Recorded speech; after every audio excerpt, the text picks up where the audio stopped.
Estamos no ar com mais um Ouça Ela e eu tô muito feliz de mais um episódio, de ter você mais uma vez aqui ouvindo a palavra de Deus. É tão bom ter você aqui, sabia? Você é a resposta de Deus para todos nós, para esse canal, e que o Senhor te abençoe cada vez mais.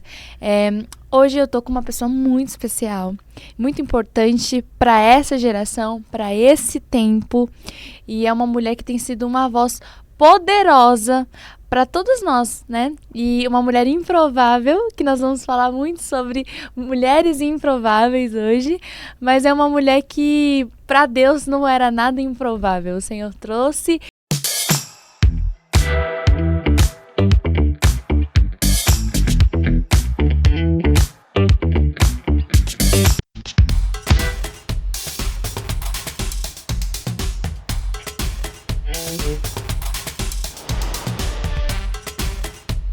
E hoje eu quero compartilhar a história de Flor Silva. Seja bem-vinda a Ouça Ela. Que honra, que privilégio, que bom que o Senhor nos preparou esse momento. Eu creio muito no tempo determinado por Deus. Sim. E eu estou muito feliz de aqui estar. Eu trouxe um presente. Ah, que lindo. Esse kit que contém os meus 2 livros, Cartas aos Improváveis e o mais recém-lançado, Devocional Menina Flor. E com muita alegria eu quero te abençoar e desejar que Deus ministre muito ao seu coração enquanto você estiver lendo esses livros. Com certeza, gente. Olha que lindo, olha que capricho. Eu tô muito feliz, eu com certeza vou ler. Eu amo livros, nossa.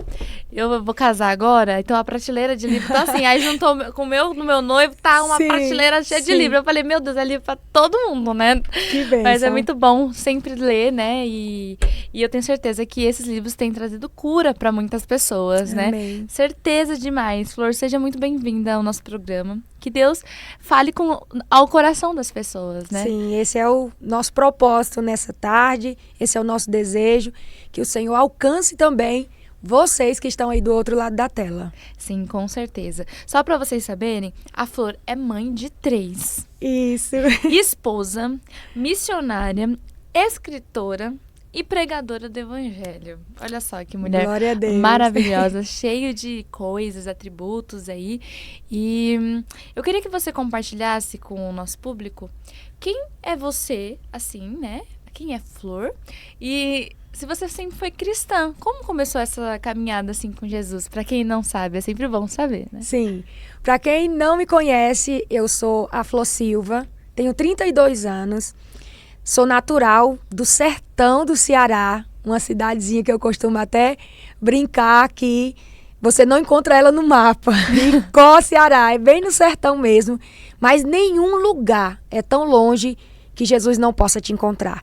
E Jesus me encontrou lá no Icó, Ceará, no sertão.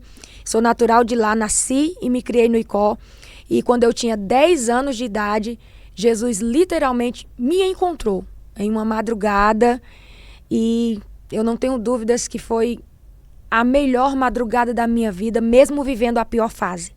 Porque Deus é especialista em nos encontrar no nosso pior dia e fazer daquele nosso pior dia o nosso maior testemunho. E foi assim que aconteceu na minha história. Jesus, de forma literal, se apresentou para mim numa madrugada. Eu venho de uma família grande. Eu tenho 10 irmãos comigo. Meu Deus! Eu pensei que eu tinha muito, tá? Eu tenho 5 e eu pensei que eu tinha muito, irmão. Provavelmente para ter 5 ainda não é nordestina, nem tem parente no Nordeste. Porque do Nordeste é de 7 pra frente, entendeu? No Nordeste. Entendi, é verdade. Nordestina é de 7 pra frente. É verdade. E venho de uma família grande, tenho muitos irmãos. E na época minha mãe, enfrentando assim o maior sofrimento da vida dela, foi quando Jesus se apresentou para mim, em uma madrugada, quando minha mãe tentava tirar a sua vida. Nossa. Então, eu dormia numa rede, né? Eram muitas redes na sala, era uma casa pequena. E eu sentia aquele chacoalhão, assim, na rede. E eu ouvia a voz, de forma, assim, muito clara. Jesus falando, eu sou Jesus, vá até o banheiro e diga à sua mãe que eu sou a saída para a vida dela. E eu despertei assim, apesar de não estar dormindo um sono profundo. Para mim é como se eu tivesse realmente acordado, não foi um sonho, uma visão. Eu ouvi mesmo e eu despertei assim, pulei da rede. E quando eu fui pro banheiro, em obediência àquela voz que se apresentou para mim como Jesus, vá até o banheiro porque a sua mãe está tentando tirar a vida e eu sou a saída que ela precisa. Eu sou a solução da vida dela. E eu corri até o banheiro e realmente minha mãe estava prestes a se suicidar. E ali eu me ajoelhei, eu lembro assim que em lágrimas eu comecei a gritar, a chamar pelos meus irmãos e a tirar a minha mãe daquela situação. E foi assim que Jesus se apresentou para nós. Quando foi 5 da manhã, nós fomos até a casa do crente da cidade, né? Cidade pequena, todo mundo sabe quem é quem. Uhum. E nós fomos até a casa do crente, o irmão Raimundo Elias. E quando chegou ali, ele falou para minha mãe, a sua filha teve uma experiência com Jesus e Jesus está lhe chamando para viver esse novo tempo. E minha mãe, na sua ignorância católica, pé roxo, nascida e criada na igreja católica, minha mãe, na sua ignorância, ela falou assim, mas quem é Jesus e aonde ele está? Ele é uma pessoa, eu posso tocá-lo? Ele de fato pode mudar a minha vida? E ele disse, se a senhora aceitá-lo como seu salvador, Jesus vai começar a mudar a sua vida hoje. Foi assim que eu conheci o evangelho, foi o meu primeiro contato com o evangelho, foi aos meus 10 anos de idade, era um domingo, isso era por volta de 5 da manhã, quando nós estávamos na casa do irmão Raimundo Elias, e ainda naquele domingo à noite nós fomos para a igreja, e ali minha mãe ocupou os 2 primeiros bancos da igreja, com os 9, 10 filhos dela, e ali nós aceitamos Jesus publicamente, confessamos o Senhor, e desde então Jesus se tornou a pessoa mais importante da nossa vida. E o que Jesus fez pela nossa casa, ninguém poderia fazer. Uau, nossa, que história linda. Nossa, muito, muito legal essa história. Dos encontros que nós temos com Jesus. Acho que todo mundo que já teve um verdadeiro encontro com o Senhor tem alguma história para contar, sim, né? Sim. Tem uma história assim, meu Deus, naquele dia a minha vida mudou. A partir dali eu não fui mais a mesma. É impossível se encontrar com Jesus e não ser marcado por ele, né? Todos os encontros que o Senhor promove, mesmo vivendo a pior fase, o Senhor nos marca de uma maneira que se torna inesquecível, né? Encontros com Jesus são marcantes. Nossa, demais. E o seu livro, ele já é uma pregação, né? Cartas aos improváveis. Só o título já prega um pouquinho a respeito do que é isso daí, né? E quando foi que você descobriu que você era essa improvável que Deus estava chamando para esse tempo? Olha, eu falei até agora da minha mãe e eu acho que descobrir que eu era um improvável foi, na verdade, por conta da história do meu pai, né? Meu pai, e eu não me envergonho de compartilhar a minha dor, porque não dói mais. E eu entendo que a nossa dor é também a nossa ferramenta de cura. Sim. E meu pai era um dos maiores bandidos da cidade, não só da cidade, mas do estado do Ceará, por muito tempo. Meu pai viveu no mundo do crime. A minha infância foi marcada por invasão da polícia na nossa casa. Meu pai era um chefe de quadrilha. Meu pai assaltava caminhoneiros, enfim. Meu pai, que eu lembro, né, na minha memória assim, de infância, puxou no mínimo umas 8 cadeias, fora as vezes que ele foi baleado pela polícia, fora as vezes que eu me recordo de ter que ir para o hospital com meu pai com tiro na perna, com tiro na coluna, com meu pai com a cara arrebentada. Então, assim, meu pai realmente era uma pessoa muito difícil, um faraó na terra, um coração duro. E então, assim, era impossível, era muito improvável viver o que eu vivo hoje. Se Jesus não tivesse nos encontrado primeiro, a prostituição teria nos encontrado, o crime teria nos encontrado, porque era isso que meu pai declarava diariamente. Sobre as filhas mulheres, ele falava, serão todas prostitutas e renderão muito dinheiro para a nossa casa. E os homens, ele sempre dizia que seriam os seus sucessores. Seriam eles que iriam lhe suceder no crime. E por conta dessa infância sofrida, né? Por isso minha mãe tentou tirar a vida no auge do sofrimento, né? Meu pai tinha, que eu me recordo, no mínimo 8 mulheres. Minha mãe era oficial e tinha as extras oficiais. E foi nesse ambiente, assim, que eu fui criada. No ambiente da escassez, no ambiente da maldição, que hoje como mãe, né, e tendo o meu esposo como um pai maravilhoso para os meus filhos, eu entendo o poder da palavra de um pai e de uma mãe sobre a vida de um filho. Então, por mais que meu pai não servisse a Deus e ele deixava bem claro que o senhor dele era o diabo, eu entendia que aquelas palavras, se a minha mãe não revogasse em oração, elas teriam muito poder de influência sobre nós, né? Era um pai profetizando sobre os filhos, que os filhos seriam do crime, que as filhas seriam prostitutas. E então não tinha como ser possível o que eu vivo hoje se não fosse a boa mão do Senhor. Aos meus 7 anos, eu comecei a trabalhar, porque nós fomos marcados pela fome. Meu pai roubava e tudo que ele conseguia, até mesmo quando ele trazia para dentro de casa. Essa é uma memória muito clara, assim, na minha cabeça. Quando meu pai teve uma época que ele roubava, por exemplo, boi dos fazendeiros. Minha mãe, ele matava dentro de casa e minha mãe não nos deixava comer daquela carne. Ela falava, não, essa carne não é uma carne que é consagrada ao Senhor, vocês não vão participar disso nem comendo. Então, nós ficávamos com fome e a minha mãe não nos deixava comer daquela carne que meu pai havia roubado. Então, essa memória, assim, para mim, é muito claro o quanto minha mãe foi guerreira, o quanto ela zelou para nos poupar. E, por vezes, até na nossa falta de entendimento como criança, achávamos ela rígida, porque não pode isso, porque não pode aquilo, mas hoje eu vejo que ela foi muito guerreira, até no mundo espiritual, em nos proteger, em nos cercar, em nos livrar. Então, eu comecei a trabalhar para não morrer de fome. E embora nós sejamos muitos irmãos, tinha um que era mais achegado a mim. E aí eu e esse meu irmão, que já dorme no Senhor, nós decidimos que iríamos trabalhar para sustentar os nossos outros irmãos. Então, aos 7 anos eu trabalhava, e aqui nasce o título do livro Cartas aos Improváveis. Eu comecei a trabalhar em um hotel da cidade. Eu não vou falar o nome do hotel, mas até hoje tem lá. Comecei a trabalhar nesse hotel, que é um dos mais antigos na minha cidade, porque lá tem, no meio do ano, tem uma festa chamada Forricó. É uma festa mundana que celebra o forró na cidade. Forricó, né? O forró do Icó, que é o nome da cidade. Na época eram quase 30 dias de festa. Por esse motivo, aumentava-se o fluxo de pessoas no hotel da cidade. E aí a dona do hotel contratava mão de obra para limpar os quartos, para servir café da manhã. E eu era uma dessas pessoas que era contratada pelo hotel. Só que nessa época vinha muita gente famosa do mundo cantar nessa festa, né?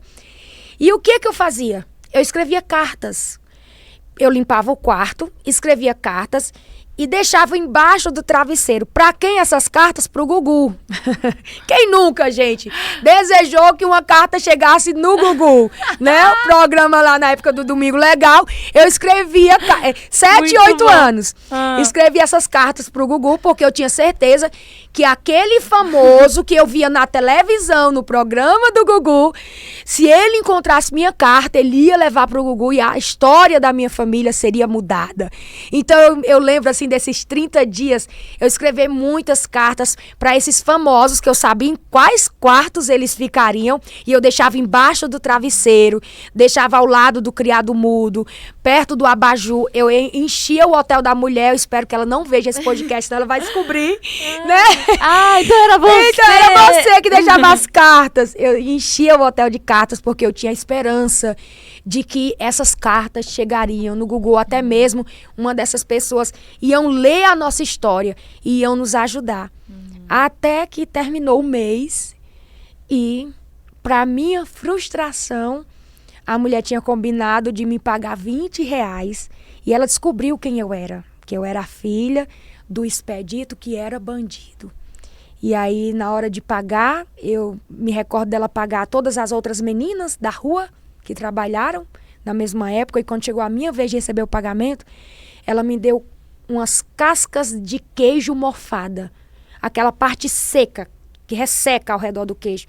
E estava mofada mesmo, que era o que sobrava dos 30 dias de café da manhã que os famosos comiam. Ela raspava aquela casca e ela falou assim, para você, seu pagamento é esse. Você não merece receber dinheiro, porque seu pai é bandido e eu tenho certeza que você está aqui só preparando o caminho para o seu pai vir roubar o hotel. Então, para você é isso. E eu já conhecia Jesus, né? Então, assim, isso foi algo que me marcou muito, porque o hotel não era distante da minha casa. Eu lembro de ter uma ladeira assim, eu subi aquela ladeira chorando horrores.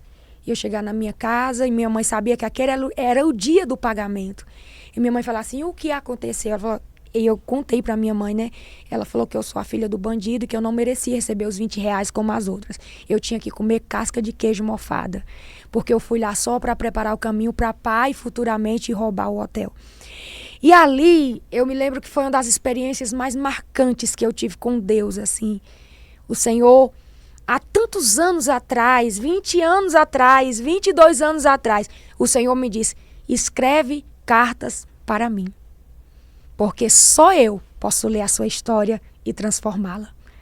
Então, naquele dia eu entendi que toda aquela expectativa que eu coloquei no homem, eu deveria colocar somente em Jesus. Porque se eu escrevesse para Jesus, ele ia ler a minha história e ia mudar a minha história. E eu já quero me dirigir às pessoas que nos acompanham agora. Talvez o milagre ainda não aconteceu na sua história, porque você está colocando a expectativa nos homens e não espere dos homens aquilo que só o Senhor pode fazer na sua história. Quando eu coloquei essa expectativa em Deus, as coisas começaram a fluir. E embora há 22 anos atrás eu só tivesse uma voz do Senhor dizendo, escreve cartas para mim, eu já sabia que no futuro eu escreveria a tantos improváveis como eu, que foram cercados por improbabilidades, mas que não ficaram presos ao passado de dor, que não ficaram presos às tragédias, os traumas, mas que se permitiram ser curados e mais do que se permitir ser curado, entender que Deus permitiu tudo aquilo para que hoje eu estivesse aqui falando com pessoas que agora estão sofrendo como eu estava no passado. E hoje eu posso dizer para você, é possível, Deus é real, Ele faz, e se eu fosse você, eu começava a preparar o cenário para viver os milagres que já estão preparados e o Senhor está só esperando você transicionar para este lugar de milagres. Foi assim que nasceu o título Cartas aos Improváveis. Ai, que linda, linda essa história. Gente, olha só, se eu fosse você com toda essa história aqui, já comprava esse livro. Onde que tem disponível? Tem disponível no meu Instagram, tem o link lá na minha bio, tem o site. As pessoas podem adquirir então lá. Tá, eu já quero ler, estou super emocionada com toda essa história. Porque realmente o Senhor, Ele usa os momentos de mais de dores, assim, as vulnerabilidade, nossas histórias e tal, para nos chamar, para a gente viver o novo do Senhor. Sim. Mas ser chamada para o novo do Senhor não quer dizer que seja só flores também, né? Não. Existe um caminho para ser percorrido e a gente precisa entender todos os processos do Senhor, né? Que Ele está cuidando de todas as coisas. Sim. Eu acho que talvez tenha alguém ou escutando esse podcast e esteja tipo, meu Deus, eu tô vivendo tudo isso que ela falou e um pouco mais, mas a minha hora não tá chegando, parece que não passa ano, entra ano e não chega. O que você diria para essas pessoas que estão esperando há tanto tempo que as suas histórias mudem e nada acontece? Inclusive, eu falo sobre isso no meu livro também, Cartas aos Improváveis. Eu vivi, né, esse tempo de espera, onde eu não entendia nada e tudo que eu ouvia de Deus era permaneça. No campo missionário. Tem um capítulo onde eu falo, né, sobre o campo missionário, que foi literalmente um campo de espera. Eu casei com 15 para 16 anos. Isso é muito cultural no Nordeste, tá? Não desejo que minha filha case com 15 para 16 anos. Estamos vivendo outro tempo, mas no Nordeste é muito cultural, principalmente quem vem de uma infância sofrida. As meninas, elas têm muito isso na mente, de que eu preciso casar para tentar uma melhora na minha vida, mudar de vida, tentar sair desse ambiente de dor, de escassez. E aí eu casei com 15 para 16 anos e minha lua de mel já foi no campo missionário, assumindo um campo missionário. Uau! E eu acho importante ressaltar isso aqui, quando Deus te faz uma promessa, a maior confirmação de que foi Deus que liberou aquele futuro sobre a sua vida é que Deus vai confirmar ao coração dos homens. Então, eu não casei e fui por conta própria para o campo missionário. Nós fomos enviados pelos nossos pastores. E eu acho muito importante ressaltar isso, principalmente na nossa geração, onde a pressa tem dominado o coração de tantos, né? Não, eu preciso viver agora. Então, assim, toda promessa de Deus, ela vem acompanhada de obediência e submissão. Então, nós somos enviados para o campo missionário após 3 meses de casados. E ali no campo missionário eu achei que dirigir uma igreja seria pregar. Eu pregava desde os 10. Eu aceitei Jesus, o meu pastor já me viu como uma pregadora missionária, já preguei no culto de criança, minha primeira mensagem foi o Salmo 23, com uma semana de convertida. Tudo bem que eu passei meia hora para ler o Salmo 23, mas já foi uma mensagem. Então, assim, quando eu cheguei no campo missionário, eu achei que era simplesmente pregar, e não, pastorear, liderar essas pessoas, cuidar de todos os departamentos, implantar um trabalho é totalmente diferente de hoje atender uma igreja e ter essa experiência na itinerância. Então, quando nós chegamos lá, que nós começamos a lidar de frente com os desafios do campo missionário, com a escassez e toda provação que eu passei no campo missionário, nunca foi a ausência de negligência do meu pastor. Nunca foi. É porque quando Deus quer provar alguém, minha irmã, não tem pra onde correr, Ele vai te provar, Ele vai esconder as pessoas, e eu gosto de falar isso porque todas as provações que passei no campo missionário nunca foi negligência pastoral. Foi o próprio Deus nos provando, e aqui eu preciso que você entenda que o tempo de provação é o tempo que Deus está produzindo em você experiência. Porque muitos chegam e não permanecem. Porque a exposição sem o preparo gera tragédia. E por isso muitos estão caindo. Porque há um desejo, uma sede pela exposição quando ainda não se houve o preparo. E é a provação que te prepara. Então, é sobre isso que eu falo no livro. Comece a enxergar a tua dificuldade, a tua provação, a tua adversidade como uma porta de oportunidade. Deus está me dando hoje, na provação, o testemunho que eu irei contar amanhã e que vai edificar a tantos. Porque todo mundo quer ter história para contar, mas ninguém quer passar pelo processo. Então, quando eu entendi que aquelas provações que eu enfrentava no campo missionário, de escassez e tantas dificuldades, que eu dizia para Deus, o Senhor me trouxe aqui para que eu venha morrer, o Senhor quer me matar, por que não me matou lá no Icó? Porque o campo missionário já foi em Juazeiro do Norte, no Ceará, né? Foi literalmente a escola de Deus sobre a minha vida. E eu estava ali fechando os meus 16 anos. Ao final dos 17, eu já estava tendo meu primeiro filho. Então, foi tudo muito rápido na minha vida. Aquele tempo de provação era Deus acelerando o meu amadurecimento. Quando eu entendo isso, Isa, já posso chamar de Isa, né? Com certeza. Já estou me sentindo íntima, gente. Isso, minha amiga aqui, ó. Isa, quando eu entendi que tantas provações seguidas, que eu perguntava para Deus, por quê? Não é possível. O Senhor não está me vendo, era uma coisa atrás da outra. Eu entendi que, na verdade, Deus estava acelerando o meu amadurecimento. Então, talvez agora nós estejamos falando com pessoas que estão passando por ciclos e ciclos de provações e não conseguem compreender o porquê. Mas nós estamos aqui direcionados pelo Senhor só para te fazer lembrar que Deus está acelerando o teu processo de amadurecimento. E uma vez maduros, pelo próprio Deus somos liberados. E hoje todos os testemunhos que eu compartilho e tantas mensagens que eu recebo de tantas pessoas que leram o livro, que têm acompanhado o que Deus tem feito, eu tenho certeza, Isa, que o Senhor só está fazendo hoje porque eu me permiti ser provada por Ele no passado. Então essas provações, elas me amadureceram de forma muito acelerada, porque Deus tinha pressa. E aí eu ouso dizer para essas pessoas que nos acompanham que a pressa não é sua. A pressa é de Deus. Deus tem pressa em fazer, e a pressa de Deus é mais urgente que a tua vontade de viver. Mas o quanto você se permite ser acelerado por Deus através da provação. Receber de Deus esse amadurecimento através da provação. Então, eu literalmente me permiti ser provada pelo Senhor, porque entendi que aquela provação não era tentação. Tentação derruba, provação levanta. Então, o que você está passando não é para te derrubar, é para te levantar. E a provação, ela tem esse propósito de nos aperfeiçoar, de nos amadurecer, a fim de que o Senhor venha nos levantar na área em que fomos provados. Porque a dor que você vence também é a cura que Deus vai te usar para liberar sobre a vida daqueles que ainda estão lá, no lugar por onde você passou.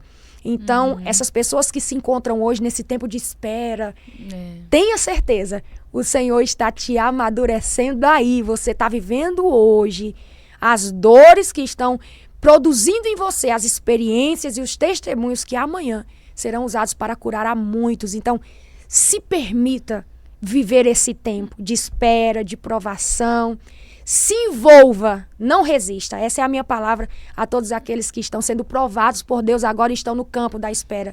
Se envolver é melhor do que resistir. Nossa, exatamente. Eu acho que esse processo de espera é um dos processos mais difíceis Sim. que uma pessoa passa. Porque assim, você pode estar esperando por um filho, você pode estar esperando por uma porta que está fechada, você pode estar esperando por um relacionamento há anos. E você fica, meu Deus, quando que vai acontecer? E igual ela falou, o processo de espera, o processo de lutas e provações é o processo que mais vai nos amadurecer em Deus. E hoje ela só vive, tudo que ela tem vivido hoje é exatamente porque ela viveu tudo isso no Sim. passado de forma acelerada, né? Sim. Então, assim, não reclame por você estar passando por diversas provações. Eu sei que não é fácil, mas entrega isso pro Senhor, né? Eu acho que o Sim. segredo de tudo isso é entregar pro Senhor. É ter o seu tempo no secreto, compartilhando o Senhor. Porque, Sim. assim, eu vejo hoje em dia que tá muito na moda ser cristão, assim. E muito na moda fazer vídeo pra internet e pregar nos lugares. Todo mundo tá querendo falar algo de Deus. Meu E ninguém Deus. tá querendo ir pro secreto. As pessoas não querem ter esse tempo no particular com Deus. E para uma pessoa ser tão direcionada no altar, usada por Deus, ela precisa ter esse tempo no secreto, né? Sim. Eu até queria que você entrasse nesse assunto de como que é viver esse tempo no secreto com o Senhor. Como que você concilia tudo isso? Porque uma agenda corrida, consequentemente, a gente vai entrando no automático. Aí a gente entra no sim. automático, a gente vai de igreja para igreja, de pregação para pregação, de podcast por podcast, e tantas tarefas no nosso dia que acaba que o nosso relacionamento com Deus, já foi. A Sim. gente não tem. Então, como que você tem feito isso para você ter o seu tempo com Deus no secreto? Quando nós entendemos que não podemos falar de Deus sem andar com Deus, para mim isso foi uma chave. Eu não posso. Não é sobre a minha eloquência e capacidade de falar de Deus, sobre Deus. Mas o que vai me sustentar no dia da adversidade é o quanto eu ando com Deus. Então, eu vejo que a nossa geração, ela se encanta com muita facilidade. Apareceu alguém falando bonitinho sobre Deus, eu já estou lá julgando que aquela pessoa é muito de Deus. Então, chegou uma hora assim, quando Deus começou a abrir as portas, a expandir o ministério, a me levar. Chegou uma hora que o próprio Deus ministrou ao meu coração. Eu não vou admitir te perder para aquilo que eu mesmo estou te dando.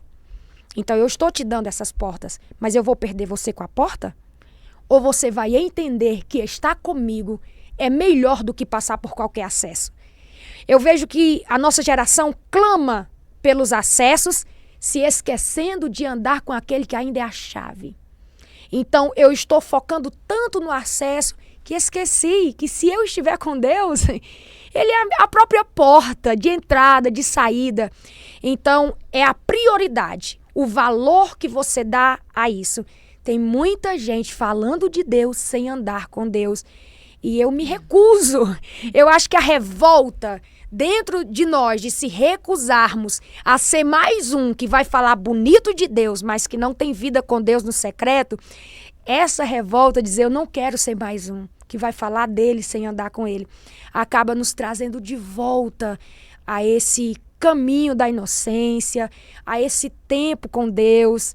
Então, se você tiver que escolher entre estar com Deus e ir dizendo que é no nome de Deus e por Deus, escolha estar com Ele. Porque em alguns momentos eu vivi isso, de falar assim, não, eu não vou marcar mais isso, porque aí eu não vou ter tempo para o que é essencial. E tudo que é prioridade, tudo que é essencial, a gente vai arrumar o tempo. Então não é falta de tempo, é falta de prioridade. As pessoas que andam falando em nome de Deus, mas que não andam com Deus, não é que elas não tenham tempo, elas não têm prioridade. Quando você entende que isso é o oxigênio da sua alma, você não deixa de estar lá, no lugar secreto. É exatamente isso que você falou. As pessoas, elas não colocam o Senhor como prioridade. Sim. E acaba que tudo esfria. E hoje também tenho visto que as pessoas não buscam mais ter uma revelação do Espírito sobre a palavra. Elas entram no chat GPT e já vem tudo, né? Tipo, vem a pregação, vem a conclusão, o que você deve falar e como você deve falar, qual o tipo de entoação que você tem que falar pra conquistar, pra que aquele público venha chorar. E assim, é assim hoje em dia. Muita Ou técnica. na hora do devocional, você não vai lá e busca Deus. Você coloca uma mensagem no YouTube. Claro, a mensagem no YouTube é uma bênção. A gente tá no YouTube e a gente quer compartilhar. Mas aí a pessoa vai lá, abre e fala assim, já tive meu tempo com Deus. Que tempo com Deus? Que tempo é esse? Que tempo com Deus é esse, né? E as pessoas hoje também só querem essa mensagem, tipo, eu vou vencer, eu vou viver, e é isso. Claro, todos nós somos vencedores em Cristo Jesus. Sim. Mas o Senhor não nos chama pra uma vida só de flores, né? Não. E hoje em dia tem muito...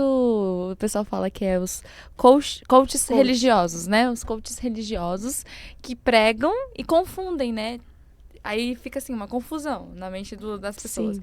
Isso é coach ou Ou isso é uma pregador. pregação? O que tá acontecendo, né? Sim. E o que você acha disso?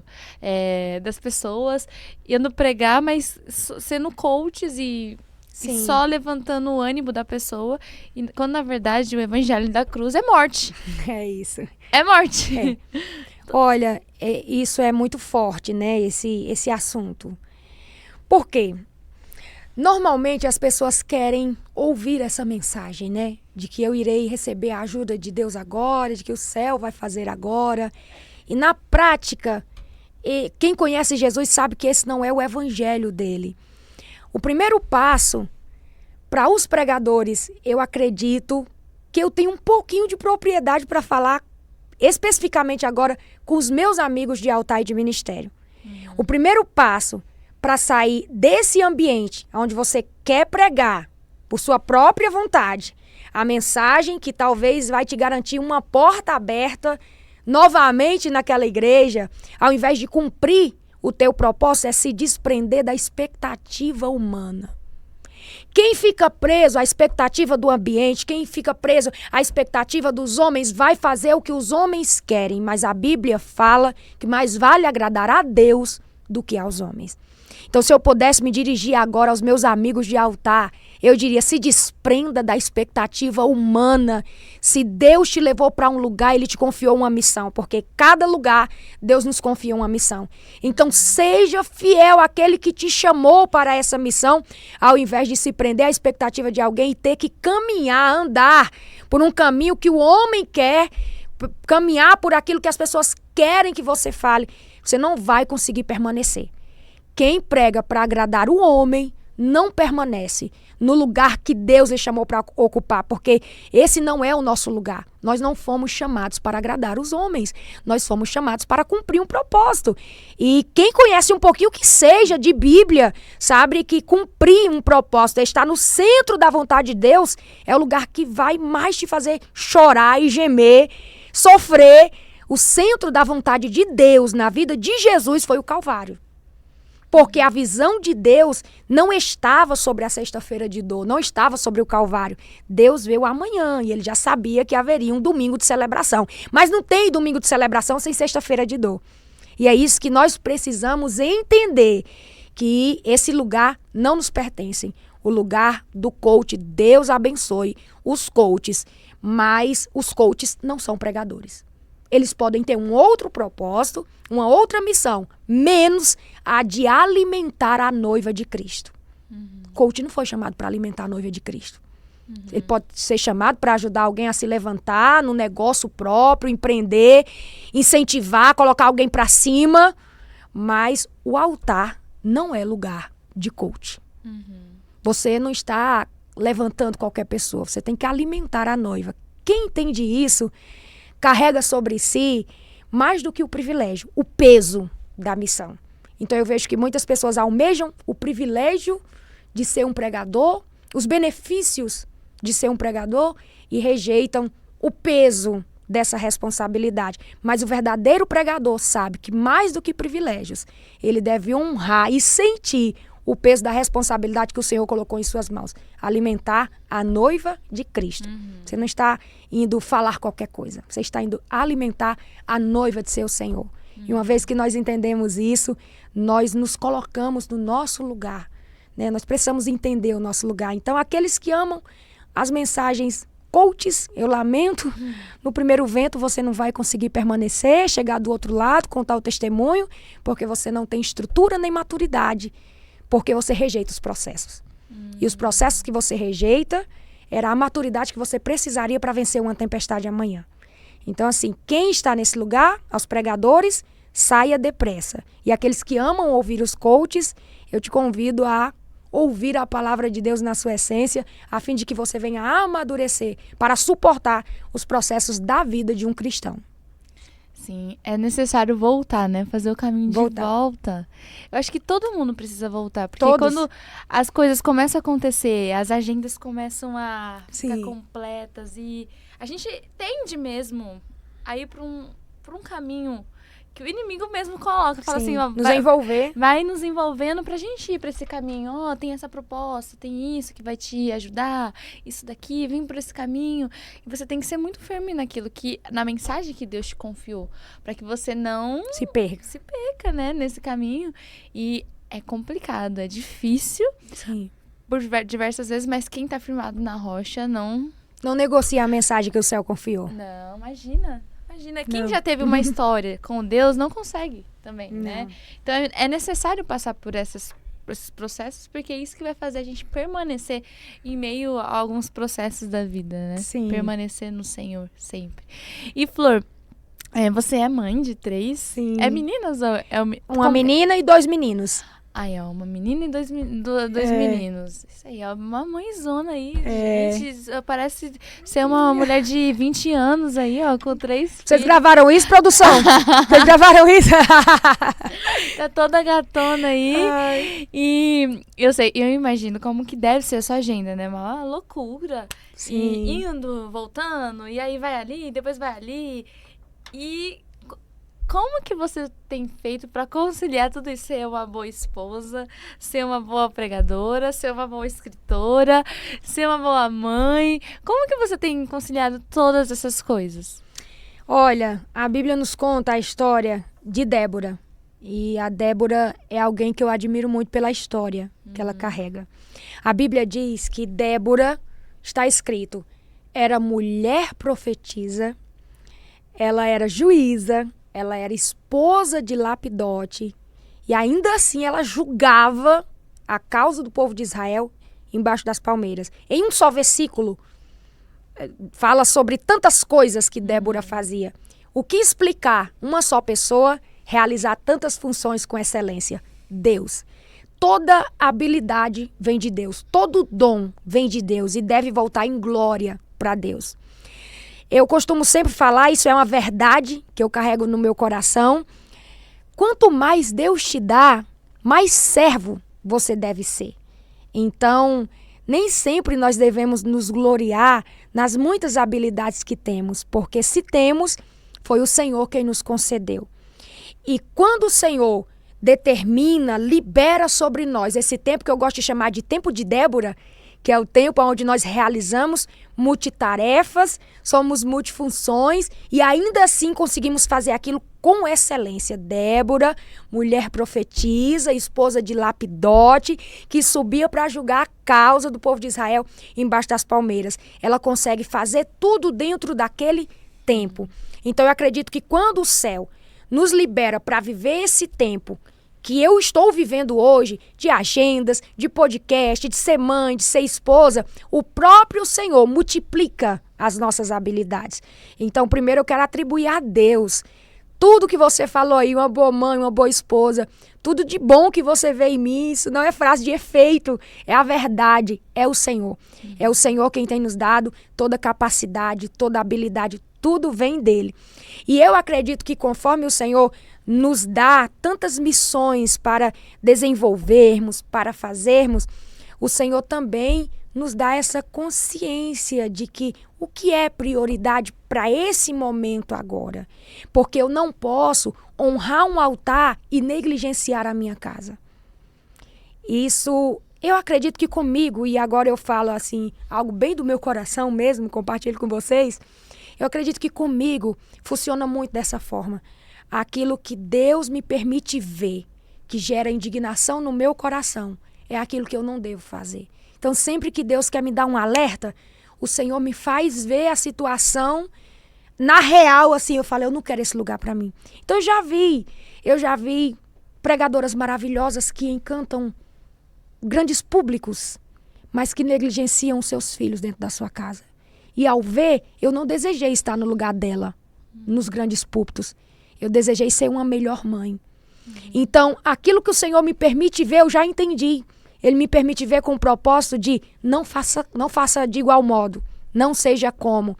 E eu não estou dizendo aqui que eu sou melhor que fulano, melhor que cicrano, mas se tem uma coisa que eu aprendi é, um pregador pode ser substituído, uma mãe não. Uma esposa não pode ser substituída, não. Eu não posso dar esse lugar, essa legalidade ao inimigo, porque se um dia eu não pude atender uma agenda porque o meu filho estava doente, colocaram outro pregador lá e o culto foi uma bênção de igual modo, porque a obra é de Deus. Mas não teria outra mãe para me substituir no hospital com meu filho.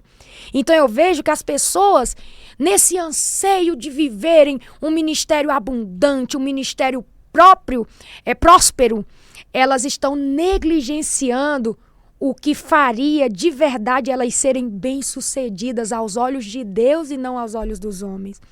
Então, ser mãe, ser esposa, não me impede de ser uma boa pregadora. Muito pelo contrário, me dá legalidade para trabalhar hoje com mães, para trabalhar com mulheres.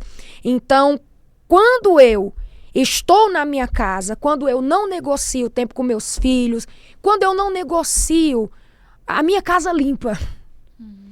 Porque é triste, mas é real. Quantas mulheres têm negligenciado a sua casa por uma performance no altar?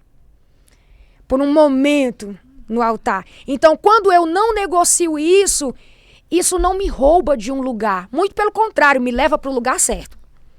Então, eu acredito que chegou um momento que nós precisamos entender que priorizar a nossa casa não vai nos roubar de um lugar. Muito pelo contrário, vai nos direcionar ao lugar certo. Não tem nada melhor do que estar exatamente onde Deus quer que eu esteja. O seu ministério não é mais importante que a sua casa. Uma hora de púlpito não diz quem você é. O que diz quem você é. Sabe quem pode dizer para você quem eu sou? Os meus filhos, o meu esposo. 1 hora, 2 horas de podcast não diz quem eu sou, Isabela. O que diz quem eu sou é a minha casa.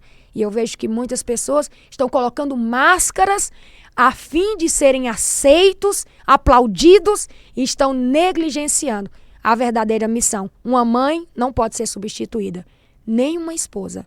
Não abra o lugar onde você deve ser insubstituível, que não é no púlpito. É um privilégio estar no púlpito, ser porta-voz da palavra de Deus. Que privilégio! Mesmo tendo o seu peso de responsabilidade. É um grande privilégio. Mas não negocie o que é inegociável. Não negocie a sua casa a fim de aplausos e lugares. Se todo mundo entendesse isso, teria tantas crianças que não estariam frustradas com a igreja.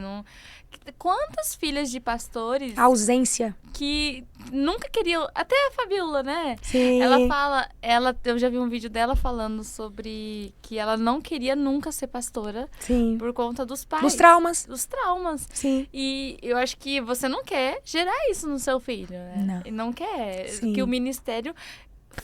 faça isso com seu filho. Sim. A falta de equilíbrio que existe na sua vida gere tantas dores e traumas. Não. Por isso que existem tantos filhos de pastores traumatizados. Longe da igreja. Longe, desviados. Porque na cabeça deles, a igreja roubou os pais deles. E quem vai tirar isso? Só Deus mesmo, Sim. né? Porque os pais não deram um bom exemplo. Então, ainda Sim. dá tempo. Se você tá ouvindo essa mensagem, é porque dá tempo Sim, pra você dá tempo. fazer o caminho de volta. Fazer o caminho de volta, dá tempo. E quando... É por isso que a gente precisa ter um equilíbrio. Porque, Sim. às vezes, tem mulheres que estão vivendo tão intensamente o ministério e esquecem sua família.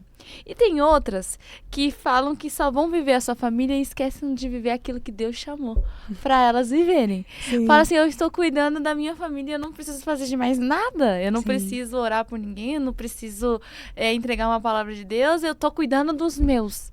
E aí usa isso como um amuleto para não viver aquilo que Deus está chamando ela para viver.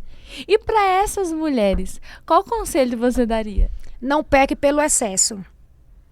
Não torne os seus filhos, talvez isso seja até um pouco pesado para quem nos ouve, mas não torne os seus filhos o bezerro de ouro da sua casa. Porque esses filhos precisam ser ensinados, doutrinados, mas daqui a pouco eles crescerão. E daqui a pouco eles voarão e farão. A minha filha fará a vida dela como eu fiz a minha.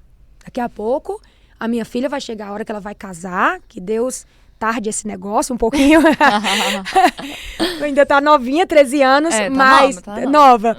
Mas nós precisamos entender que os nossos filhos não podem ocupar um lugar de idolatria na nossa casa. Eu não posso negligenciar a minha missão pelo excesso de cuidado. O meu esposo, ele falou muito sobre isso comigo. Entenda em que área.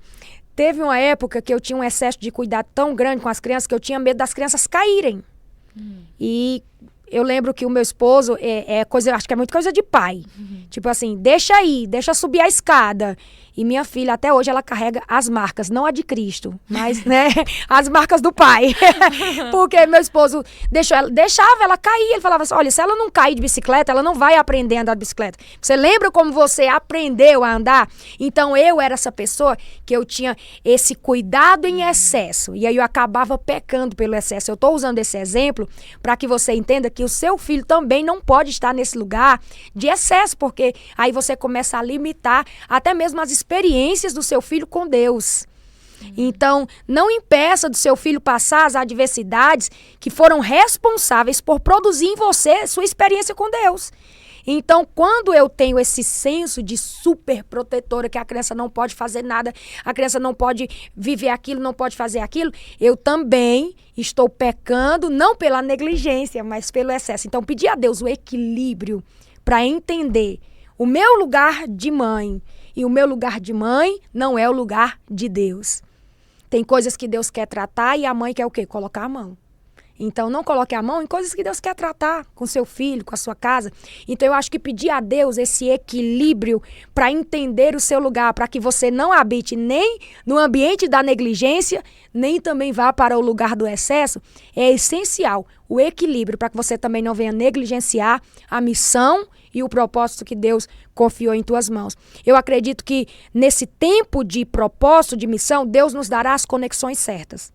E aí é importante entender que nessa conexão, nessa pessoa que Deus trouxe para perto, nessa conexão que o Senhor me trouxe, eu posso confiar.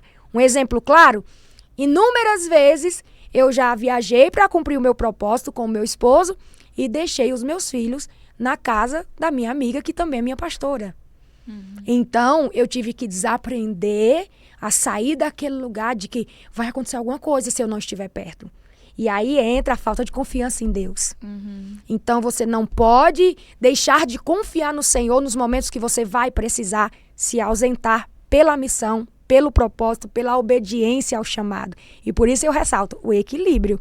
Então, confie nessas conexões que o Senhor trouxe para você, trouxe para perto, porque para cada estação, Deus nos apresenta novas conexões. Deus nunca vai te colocar numa estação que Ele já não tenha pessoas preparadas para te auxiliar. Então, é importante você se desprender do excesso e estar neste lugar onde você vai, de fato, confiar em Deus e nas pessoas que Ele colocou perto de você para essa estação. Para que você viva com leveza o propósito de Deus, tanto na maternidade, quanto na tua vida conjugal, quanto no teu ministério. Isso daí mostra também um pouco de falta de confiança nas pessoas em Deus. Sim. E isso daí eu acho que é algo que as pessoas mais erram na caminhada com Deus.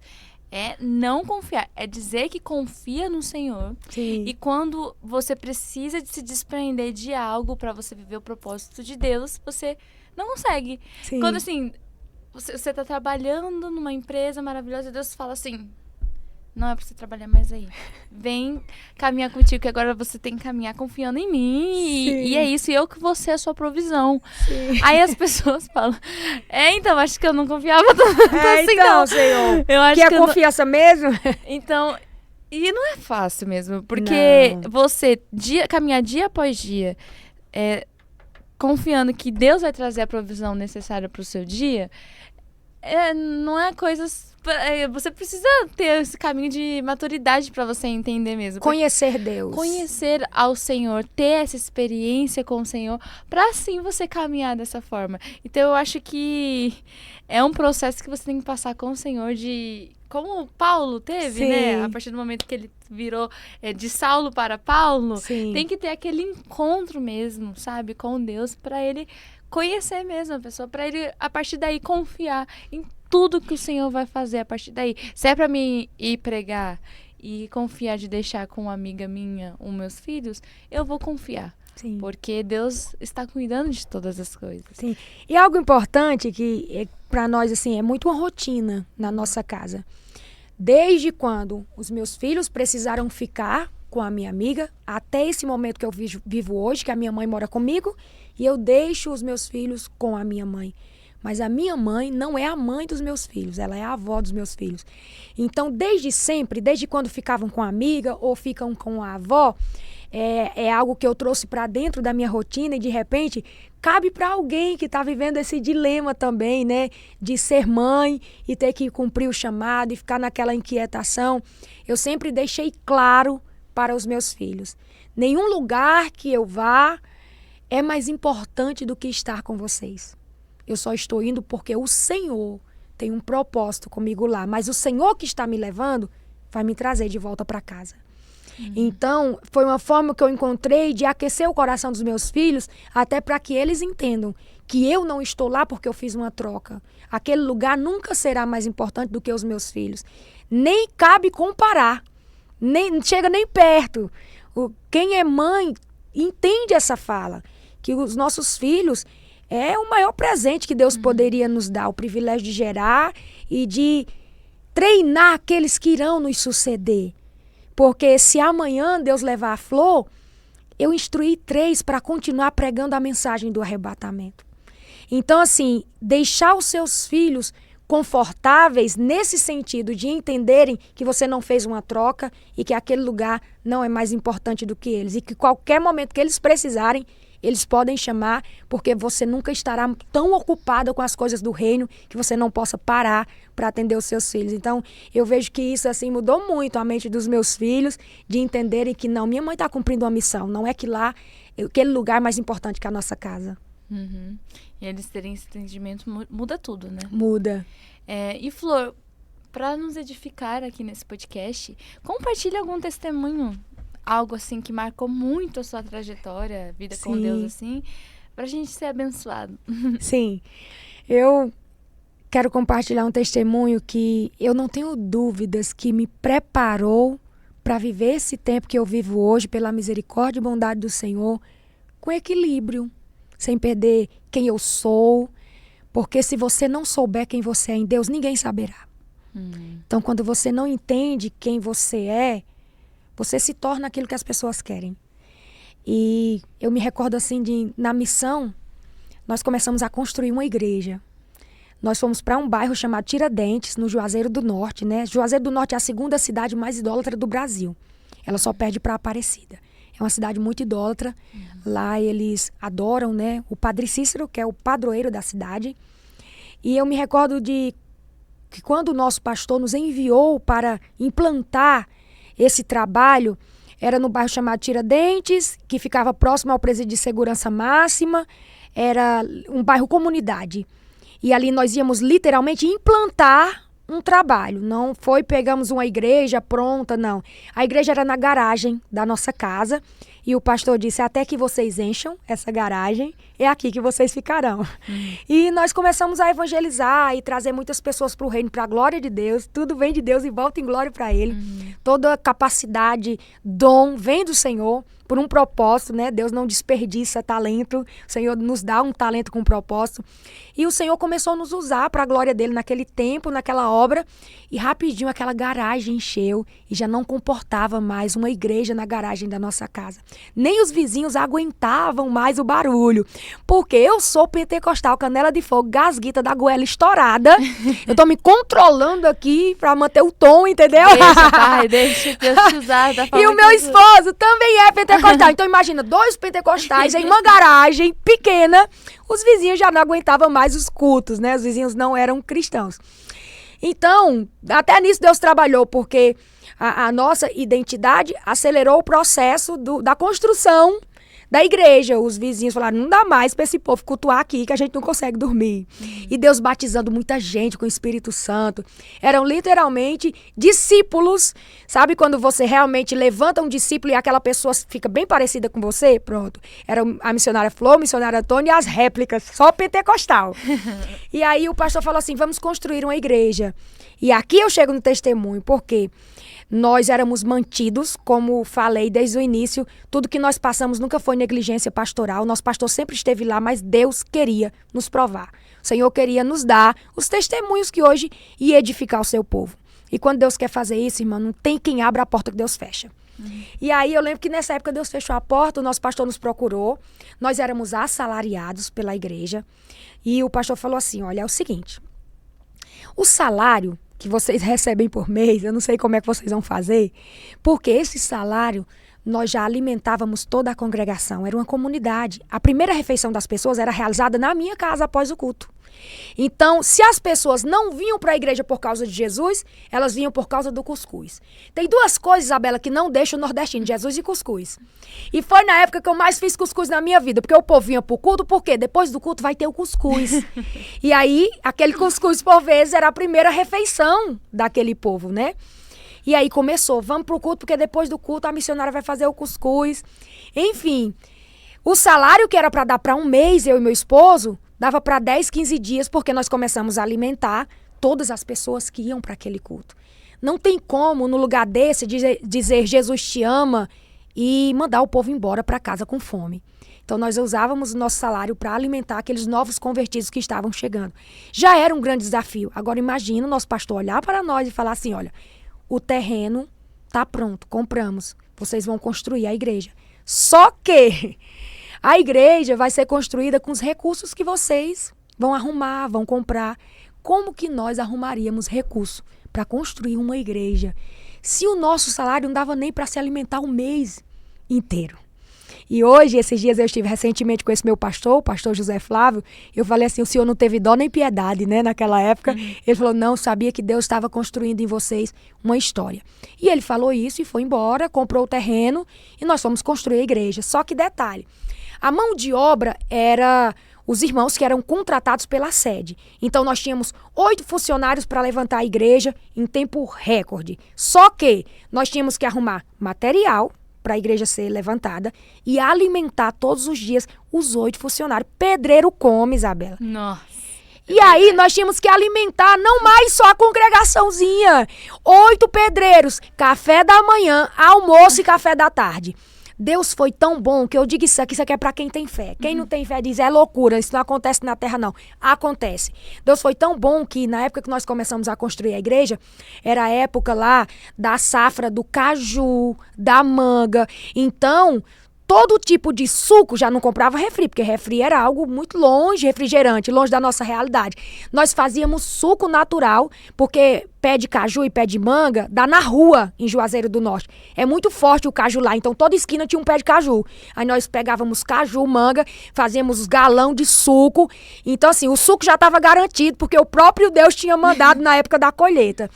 Só que nós não tínhamos condições de alimentar todos os dias aqueles irmãos. Certo dia, amanheceu e não tinha mesmo. Não era que eu estava igual a viúva que tinha um pouquinho de azeite. Não tinha nem um pouquinho de azeite para dizer Deus vai pegar um pouquinho e vai multiplicar. Não tinha nada. Diante do meu Senhor, nem água nesse dia não tinha, porque tinha faltado na rua água. Não tinha nem água. E eram por volta assim de umas 8h30 da manhã. Os homens já estavam trabalhando, meio-dia, eles vinham almoçar, por volta de 9h30 eles tomavam café e uma irmã da congregação tinha ficado responsável por levar o café. Então eu já estava livre do café da manhã, mas eu tinha que fazer o almoço. E aí meu esposo falou assim, olha, eu sei que não tem nada, mas eu vou evangelizar. Eu falei, eu o quê? Tu vai o quê? Vou evangelizar. Pegou uns folhetos, falou assim, eu vou pra rua. Eu vou dizer que Jesus é bom, que Jesus faz. E quem sabe eu encontro alguém e Deus manda me dar uma cesta básica e eu volto para casa para você fazer o almoço. Ou encontro algum irmão. Deus vai fazer alguma coisa enquanto eu estiver na rua. Mas meio-dia essas panelas estarão cheias e todos os homens alimentados. E quando ele saiu eu fiquei revoltada. Com ele e com Deus. Eu falei, como é que pode, rapaz? Eu tô aqui sem nada. Eu já tinha meu primeiro filho nessa época. Estou aqui com a criança, sem nada, não tem leite para criança. E meu marido vai sair para a rua e diz que vai evangelizar. Não, Deus, eu não tenho essa fé não. O Senhor está me pedindo demais, eu não tenho essa fé não. Eu estava no auge do desespero mesmo, assim. E eu me recordo assim que o Espírito Santo me perguntou, essa obra é de quem? É sua? E na hora eu, aquele choque assim, falei, não, Senhor, a obra é sua. Eu peguei meu filho Jessé, que hoje tem 15 anos, e eu ajoelhei no quarto e falei, Jesus, essa obra é sua, não é minha. Aquela igreja que estão construindo não é minha, é a sua casa. Porque aqui na garagem dessa casa não cabe mais o teu povo. Só que tem 8 homens lá que daqui a pouco vão chegar para comer e eu serei envergonhada por acreditar que seria possível construir uma casa para o Senhor. E eu fui muito sincera com Deus. Orações sinceras destravam respostas imediatas. E às vezes a gente fica rodeando tanto por uma coisa que você poderia ser sincero. Você está falando com o seu pai. Você pode ser sincero com Deus, porque orações sinceras destravam respostas imediatas. E ali de joelho eu falei de forma muito sincera com Deus. E Deus visitou uma irmã que me envia de vez em quando na Santa Ceia. Olha a importância de ir no culto de Santa Ceia na sede, que eu dirigi uma congregação. Mas toda Santa Ceia nós estávamos na sede. E essa irmã me via de vez em quando contar um testemunho ou receber uma oportunidade. Ela era dona de uma padaria numa cidade chamada Crato e o nome dela é Lu. E o marido dela é Mariano. E eles estavam na cidade vizinha e Deus falou com ela enquanto ela fazia massa para assar pão. Deus disse, feche a porta da padaria e desça para o Juazeiro do Norte. Porque aquela minha filha que você vê lá na sede, ela está de joelhos, clamando por uma resposta. E ainda hoje, me convém mostrar que sou Deus na terra dos viventes. Ela disse, Deus, é o seguinte, eu conheço sua voz. Só que quando eu falar isso para o meu marido, próximo de 10 da manhã, que lá era padaria e supermercado, um mercadinho, né? Quando eu falar isso para ele, e ele estava no caixa, o marido dela, ele não vai querer baixar a porta da padaria 10 da manhã para ir lá para a cidade vizinha. Ela disse que falou assim, eu vou. E aí quando o Mariano mais racional, o marido dela, ela falou que quando falou para o Mariano, Deus falou comigo. Ele disse, eu já sei. Ele também falou comigo. Ele disse para fechar a porta da padaria e ir lá em Juazeiro do Norte, na casa da missionária Flor e do missionário Antônio. E na hora ela conta assim que ela desabou em lágrimas e falou, é isso. Fecharam a porta, pegaram pão, uns biscoitos e foram para Juazeiro do Norte. Só que no caminho entre Crato e Juazeiro tem um mercadão, o Atacadão. E ela achando que ia chegar lá em casa só com pão e biscoito. Olha, quando ela passou em frente ao Atacadão, Deus disse, pare o carro e entre aqui. E compre tudo que eu lhe ordenar. Ela pegou um carrinho, o marido pegou outro. E eles entraram no mercado e a primeira coisa que Deus mandou colocar dentro do carrinho, imagina o que foi? Cuscuz. Porque era o que mais a gente comia. Deus estava me fazendo entender. Eu sou na provisão diária, mas eu também sei surpreender. Porque não veio só o cuscuz, mas veio o cuscuz, que era o que nós comíamos todos os dias. E eu quero liberar essa palavra, eu sinto Deus aqui, eu quero liberar essa palavra sobre aqueles que nos ouvem agora. Deus é Deus da provisão diária, do maná, mas Ele também é o Pai que sabe surpreender com cordonize, com carne. Então, creia, Deus está na provisão diária, mas Deus também é especialista em trazer surpresas extraordinárias. Em dias comuns, o extraordinário de Deus pode te alcançar, e eu declaro em nome de Jesus que o Senhor vai te surpreender no teu dia a dia, dentro da tua rotina. Surpresas de Deus chegarão na tua casa. E quem está esperando resposta de Deus não precisa correr atrás, o céu vai mandar. Se tu orou e acreditou, mulher, aguarda que o céu vai passar o endereço, vai bater na tua porta e surpresas de Deus chegarão para a tua história.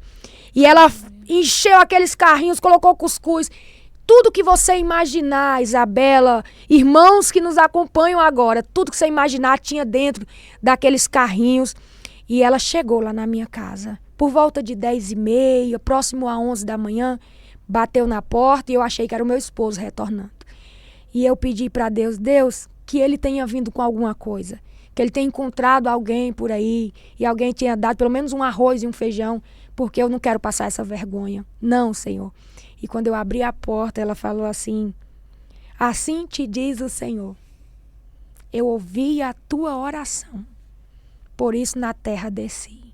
Quando ela abriu ali aquele porta-mala do carro dela, foi o suficiente para nós passarmos 3 meses. E não foi 3 meses eu e o meu esposo. Foi 3 meses eu, meu esposo e cerca de 60 pessoas, novas convertidas de uma congregação. 3 meses. Da porta da minha casa até o quintal, tinha sacolas e sacolas, sacolas de coisas que eu não dava conta de abrir. E naquele dia, ela saiu, as minhas panelas já estavam em cima do fogão, e eu comecei a fazer o almoço, e eu confesso que naquele dia, o arroz foi molhado com lágrimas, muitas lágrimas, mas lágrimas de gratidão, dizendo: Deus, o Senhor é o dono da obra. Se o Senhor me orientou, me direcionou, me mandou fazer, eu não tenho que me preocupar com os recursos, porque o Deus que me dá a direção é poderoso para prover os recursos necessários para que o nome dele seja glorificado. Os recursos virão e encontrarão aqueles que, por causa da obediência ao propósito, caminham sobre uma direção de Deus. Deus não nos deixará sem os recursos necessários. E quem faz para Deus não fica envergonhado. O Senhor é a pessoa mais interessada em fazer prosperar o projeto que Ele mesmo te confiou. Então, se Deus te confiou um projeto, minha irmã, confia. Deus é a pessoa mais interessada em te fazer prosperar dentro daquilo que Ele mesmo te chamou para fazer. E naquele dia, quando os homens chegaram, eu estava com um sorriso de orelha a orelha, cantando, e os irmãos disseram: irmã Flor, você está com um semblante tão diferente hoje. E eu não compartilhei com eles naquele dia aquele processo, mas eu sorri e disse: o Senhor tem dessas coisas. Porque a alegria do Senhor, ela formoseia o rosto, né? E de fato eu estava muito feliz com Deus por entender de uma vez por todas que aquela obra não era minha, que Deus ia cuidar. E assim foi. Entre surpresas, fartura, provisão diária, até que aquele templo fosse construído e até hoje está lá, para a glória do Senhor, Assembleia de Deus, ali no bairro Tiradentes, em Juazeiro do Norte, uma casa para o Senhor, onde os irmãos podem congregar, adorar a Deus. Mas aquela casa, quem vê hoje ela erguida, aquele templo ao Senhor, não imagina que foram debaixo de muitas lágrimas que eles foram erguidos. Então, eu deixo essa mensagem, esse testemunho para aqueles que nos acompanham agora. Se Deus te confiou um projeto, Ele te dará a provisão necessária para este projeto. Aleluia, glória a Deus. Gente, que história. Uau. Aleluia. Quando Deus ele aponta, né? Ele dá a sua palavra, ele que sustenta, né? A gente fica correndo atrás com a força do nosso braço, tentando de tantas as formas, mas nós não seremos envergonhados, porque foi Não. Ele que falou, foi Ele que deu a palavra. A gente fica tão preocupado, né? Sim. Mas Deus, o Senhor prometeu, e aí agora o que que vão falar? Porque o Senhor prometeu, mas agora não vai acontecer. Sim. E como que vai ser o seu nome? Seu nome vai ser envergonhado. Sim. Na verdade, a gente tá preocupado com a Sim, gente sim, mesmo, é né? verdade, é. A gente não tá nem preocupado com o que a gente tá falando com a gente. Verdade. De ter confiado na palavra de Deus, de ter falado, será que eu entendi errado aquilo que Deus tinha falado comigo? Sim. Mas ele não será envergonhado, fique em paz, nem que ele chegue no segundo tempo, lá nos 45 minutos, Ele chega. no último momento, ele vai chegar. E aí, quando ele chega nos últimos minutos, aí que é mais bonito ainda, né? É Porque verdade. o testemunho é mais forte ainda, né? É. Porque senão, se ele já tivesse chegado antes, você não estaria nem contando essa Contando, história, é né? verdade. E não teria falado assim, meu Deus, foi o Senhor que O Senhor. sustentou isso. Porque a gente sempre é levado a querer falar que foi a gente que conseguiu. É verdade. E aí, quando acontece essas coisas, você fala assim, não tem como dizer que foi a gente. Foi o Senhor. Foi o Senhor. Não tem como. A gente colaborou com aquilo que Deus estava fazendo, mas foi o Senhor que fez isso. Por isso que eu falo, não tem como dizer que eu não sou uma improvável. Uhum. Do cenário que eu venho, era improvável sim. Mas o Deus dos improváveis me encontrou, me achou e tem feito o que tem feito na minha história para que o nome dele seja glorificado. Em nome de Jesus. E tá sendo, né? Tá sendo. Ai, Flor, que podcast maravilhoso. A gente, nossa, eu queria até continuar aqui, né? Eu só queria que você deixasse uma palavra para as mulheres, uma palavra que tem queimado no seu coração nesse tempo. Eu tenho certeza que existe algo, né? Eu falo que o Senhor coloca palavras específicas para tempos específicos na nossa vida e a gente fica com aquilo o tempo todo e derrama nessa mesa essa palavra que o Senhor tem colocado no seu coração pra gente encerrar o podcast de uma forma poderosa. Sim, é verdade. O que você falou é muito o que de fato nós vivemos para cada estação.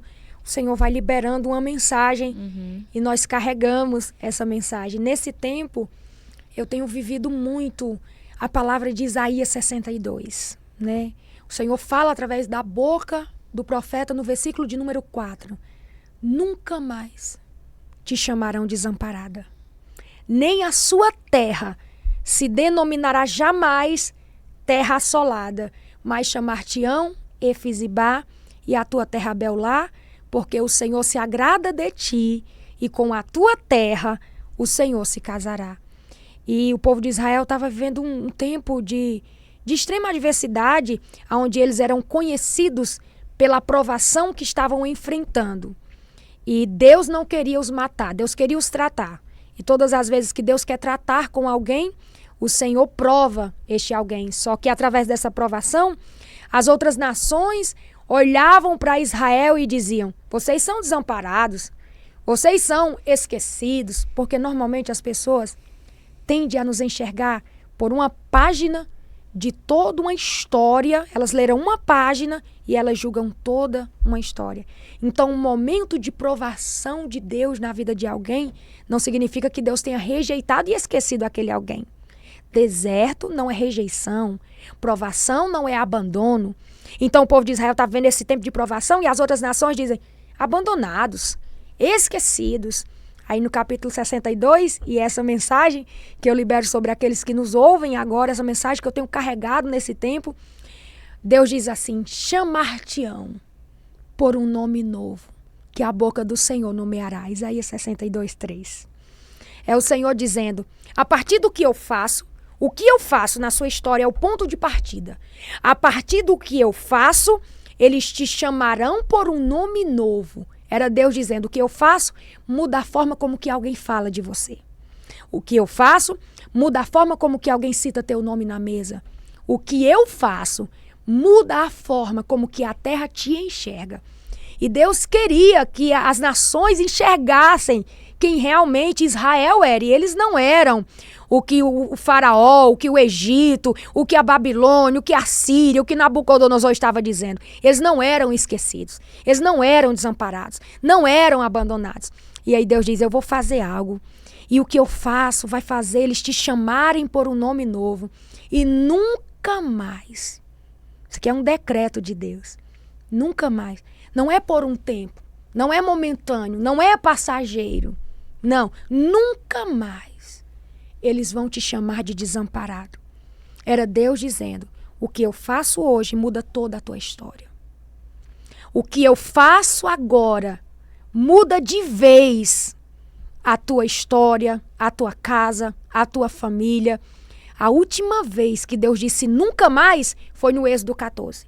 Quando Deus disse para Moisés, Moisés, olhe bem para os egípcios que vêm atrás de você. Os egípcios que hoje tu vê, nunca mais você tornarás a vê-los. Era Deus dizendo, o meu nunca mais não é de momento. O meu nunca mais não oscila. Não tem sombra de variação. O meu nunca mais é uma página virada, é um decreto encerrado. É um ponto final. Então, quando Deus diz nunca mais, Deus está dizendo assim, ó, coloquei um ponto final e o que eu faço ninguém desfaz. Nunca mais, Israel, a partir de agora, capítulo 62, é o último cativeiro de Israel. Desde então, Israel nunca mais enfrentou outro cativeiro. Foi o último cativeiro. Porque o nunca mais de Deus encerra um ciclo de dor e vergonha.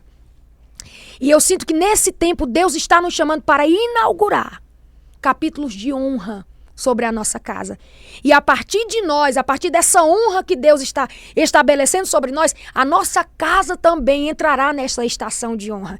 Então o que Deus está inaugurando em mim não se encerra em mim, eu sinto Deus aqui. Amém. O tempo que Deus está inaugurando na tua história, não se encerra na tua história, mas a tua casa, a tua descendência viverá debaixo desse ciclo de honra e não de vergonha. Então, o que Deus vai desfazer através de você, maldições que foram lançadas no teu passado, Deus vai desfazer através de você e a partir de você, Deus inaugura um novo ciclo de honra e não mais de vergonha, porque a tua casa não será palco de escândalos e nem ambiente de vergonha.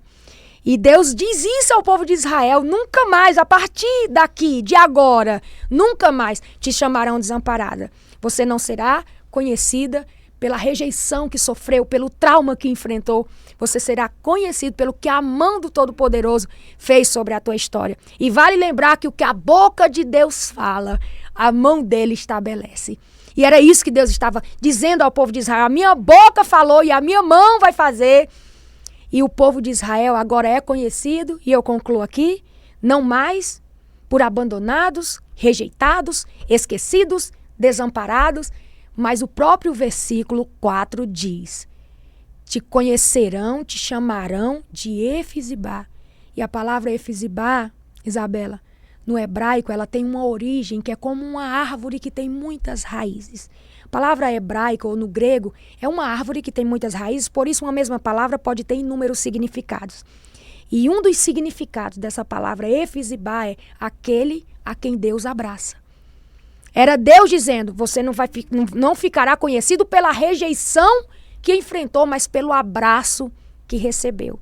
E eu quero declarar que nesse tempo, Deus está abraçando a nossa história. Com a tua terra, o Senhor se casará. O Senhor está dizendo, serás conhecido como Efizibá, aquele a quem Deus abraçou. Quem olhar para você vai dizer, só pode ter sido abraçado por Deus. Não é possível. Está andando abraçado com o Senhor. E aquele a quem Deus abraça, o homem não pode rejeitar. Não tem quem rejeite quem o céu abraçou. Não tem. Então, esse tempo que eu tenho vivido é exatamente o tempo dessa palavra e eu quero com legalidade, porque acredito assim, que quando Deus te coloca debaixo de uma estação, Deus te permite viver aquilo para também transbordar sobre outros e liberar aquele tempo sobre outros. E eu quero declarar sobre a sua vida, Isabela, Amém. Sobre a vida daqueles que nos acompanham, o tempo do abraço de Deus. Nós não seremos conhecidos pelas rejeições que sofremos na vida, mas pelo abraço do Senhor que recebemos. E a nossa casa será alcançada e envolvida através daquilo que o Senhor começou a fazer em nós. Só não se esqueça de algo que é muito poderoso para esse tempo. Ou você faz drama ou faz história. Quer fazer história? Receba o abraço de Deus, se levanta e viva com Ele tudo que Ele tem para a tua casa, para a tua família, ignorando as vozes do inimigo, rejeitando as mentiras do diabo, que você ainda é um rejeitado, porque quem Deus diz que é escolhido tem que rejeitar mesmo esse lugar de autocomiseração. Ah, não, eu vou ficar assim, porque a minha família inteira foi assim, porque meu pai era bandido e não prestava, e lá em casa não vai dar nada bom. Não, Deus vai inaugurar em você, através de você, independente do que você viveu. Na verdade, o que você viveu cooperou para aquilo que Deus vai estabelecer agora. É o brilho da tua história, são as provações que você venceu, que você viveu. Então não ocupe esse lugar. Esse lugar não é seu. De rejeitado, de coitadinho, de autocomiseração. Se levanta, para de fazer drama e vem com Deus fazer história. Oh, glória a Deus, aleluia, gente, que palavra abençoada, Flor. Amém. Que Deus te abençoe muito. Eu recebo cada palavra que você entregou aqui nesse podcast. Queria até fazer parte 2, 3, porque a gente passa tão rápido. Passa rápido, voou, né? E quando a gente começa a falar de Deus, é assim, né? Sempre voa o tempo. Verdade. E se você quer saber mais, né? Ouvir mais da Flor, siga ela nas redes sociais. Qual é a sua rede social? Flor.silvaoficial. Ah, então tá. Sigam ela, gente, porque sempre tem uma palavra de Deus Amém. disponível pra você. Também siga o Ouça Ela, porque a gente vai compartilhar vários cortes desse podcast lá. Então, assim, você pode compartilhar com seus Sim. amigos. E é sempre muito bom, né? Ter mais pessoas lá com a gente.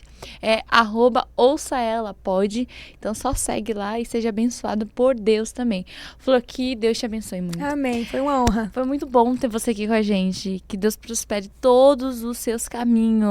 Que seja um novo tempo sobre a sua vida. Em nome de Jesus, eu fico muito feliz. Esse podcast é sobre vozes Sim. que tem impactado essa geração. Pessoas, mulheres com histórias com Deus. E trazer você aqui realmente é viver tudo esse projeto aqui, né? Sim. É cumprir o projeto de Deus sobre as nossas vidas. Sim. Porque você significa isso. É uma mulher que do improvável o Senhor trouxe para ser uma voz nas nações. E eu fico muito feliz de ter você aqui. Foi uma honra imensa. Sempre que precisar, eu estou à disposição. Amém. Quero parte 2, parte 3, que o Senhor nos Isso, prepare. Com certeza. Foi maravilhoso. Flor, uma lembrancinha do Ouça Ela, Ai, a nossa obrigada. xícara linda. Eu faço coleção de xícaras. Ah, é? É, Meu, aham. todas as convidadas falam. Elas falam, você viu que eu tenho coleção de xícaras? Eu tenho, é porque é o que a gente mais ganha na igreja. Então é muito propício que nós Sim. façamos coleção. Aí faz um monte de coleção. Agora do Sim. Ouça Ela. Lá, Tá linda, lá, assim, Ouça ó, Ela. Com certeza, pra você, pra marcar aí Sim. a sua vida também. Mas obrigada, viu? Amém. Deus abençoe. Amém. E ó, que Deus te abençoe também, você que nos ouviu. Siga mesmo ela nas redes sociais, compre os seus livros lindos, o devocional e a Cartas para os Improváveis. Tá disponível na bio dela. E também vou deixar disponível aí na descrição. Então é só você clicar e comprar e abençoar essa mulher tão cheia de Deus, tão cheia do Espírito Santo. E eu te vejo na próxima, você não pode perder, porque nós estamos trazendo mulheres tão especiais aqui. Cada mulher aqui é um transbordar do Senhor sobre as nossas vidas. Então, você não pode perder o próximo episódio e eu te vejo. Tchau, tchau. Agora eu quero apresentar para vocês um trabalho mega importante e muito especial. Fico muito feliz de divulgar isso aqui para vocês. É o trabalho da Mônica, onde ela tem um e-book e treinamentos para igrejas, onde ela ajuda a entender melhor sobre o autismo. E é muito importante vocês acompanharem, porque a igreja precisa entender como incluir essas crianças, esses adolescentes, e às vezes as pessoas não sabem como fazer. Ela também faz treinamentos, ela vai nas igrejas fazendo treinamentos para que essa inclusão venha a acontecer e as pessoas, os pais, possam ajudar da melhor forma o seu filho. Então eu quero te convidar a ir lá na descrição, ver esse projeto. Se você precisar de um treinamento na sua igreja, pode chamar, pode entrar em contato, compre o e-book para ajudar nessa obra também, que é tão importante e especial para essas crianças e esses adolescentes. Compartilhe, que é um assunto muito importante para esse tempo.